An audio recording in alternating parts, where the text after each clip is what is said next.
जय श्री कृष्ण। राधे राधे।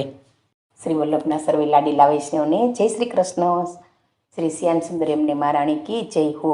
हवे हूँ यमुनाजीना पद 9 અને 10 अर्थ समझावीश। तो पद 9 ताए के जाय जो श्री यमुना तीरे ताकी महिमा अब कहाँ लगी बरनिए।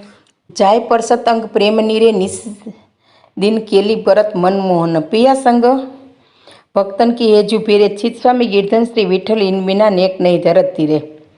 अब अर्थ है उसका कि अष्टछाप के परम भगवतीय भक्त श्री छित स्वामी जी मथुरा के छित चौबे नाम से प्रसिद्ध है। छितु चौबे से उनके 4 पद श्री यमुना जी के मर्म को रहस्य को समझाते हैं।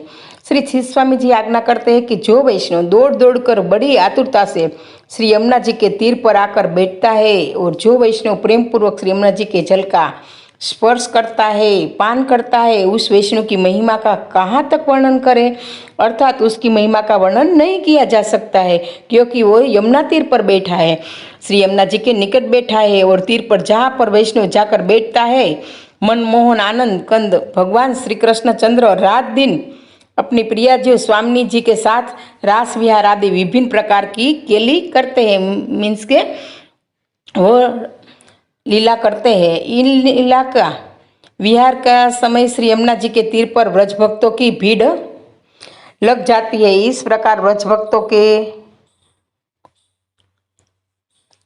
युद्ध और उनके मध्य श्री राधा और श्री कृष्ण जी यमुना जी के तीर पर लीला रास विहार भी करते रहते हैं। ऐसे श्री यमुना जी के तीर पर जो आतुरता से भाव से जाते हैं, धन्य है उसके भाव भाग्य को।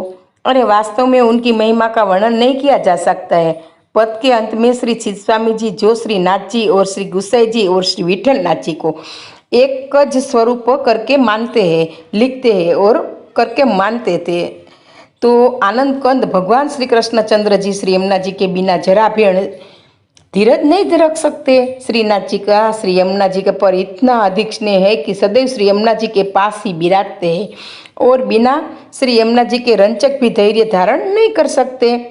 अब पद 10 चा मुक्ति श्री यमुने यह नाम आवे ताके ऊपर कृपा कर श्री वल्लभ प्रभु सोए श्री यमुना जी को भेद पावे तन मन धन सब लाल गिरधन चू दे के चरण जब चित लावे छित स्वामी गिरधन श्री विठल नयनन प्रगट लीला दिखावे। उसका अर्थ देखिए कि अखंड भूमंडलाचार्य श्रीमद जगत गुरु वल्लभ महाप्रभु जी जब जीव पर कृपा होती है उसकी, अर्थात जब जीव का ब्रह्म संबंध महाप्रभु श्री वल्लभाचार्य के वंशज गोस्वामी बालकों द्वारा होता है और वह पुष्टि मार्ग वैष्णवता का अनुस्मरण करता है, तभी वह जीव श्री यमुना जी के आदि भौतिक आध्यात्मिक तथा आदि दैविक स्वरूप के भेद को समझ सकता है। परंतु महाप्रभु श्रीमद वल्लभाचार्य जी की कृपा भी उसी जीव पर होती है जिसके मुख से श्री यमुना जी के नाम का उच्चारण होता है। अतः पुष्टि भक्ति की प्राप्ति के लिए श्री यमुना जी की कृपा आवश्यक है। इसलिए वैष्णव को सर्वप्रथम श्री यमुना जी के 41 पदों का पाठ नित्य नियम पूर्वक करना चाहिए तथा अपने बालकों को परिवार के सभी सदस्यों को भी आग्रह पूर्वक कराना चाहिए। आनंद कंद भगवान श्री कृष्ण चंद्र जी के चरणाविंद में चित्त को लगाना ही मानव जीवन की सार्थकता है। परंतु श्री छित स्वामी जी आज्ञा करते हैं कि तन मन धन सर्वस्व भगवान श्री कृष्ण के चरणों में समर्पण करके ही चित्त भगवान में लग सकता है। अतः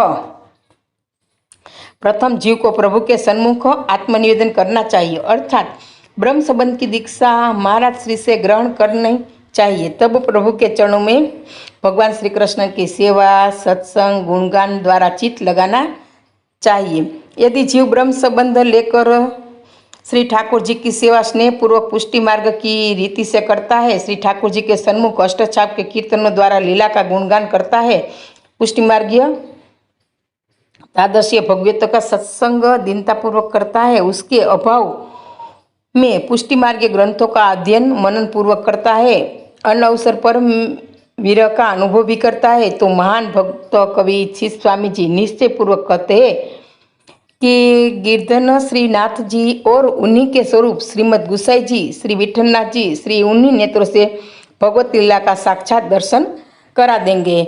मतलब कि जो जीव श्री वल्लभ कुल ब्रह्म संबंध करते हैं तो उसके पर श्री गुसाई जी, महाप्रभु जी, श्रीनाथ जी, श्री यमुना जी सभी की कृपा बनी रहती है। मतलब कि श्री यमुना जी का हम सहारा लेंगे तो सब कृपा अपने आप बरस जाती है। तो ऐसी श्री यमुना का गुणगान जितना गाओ उतना कम है, और मेरी जीवा भी इनका गुण गाने में असमर्थ है। बस मैं तो मेरी रति मति और गति श्री महारानी माँ के चरणों में रखती हूँ। यह प्रसंग कहने में मेरी कुछ गलतियाँ हो गई हो तो पुष्टि रस्ती दासी को क्षमा कर देना वाला वैष्णव। जय श्री कृष्ण।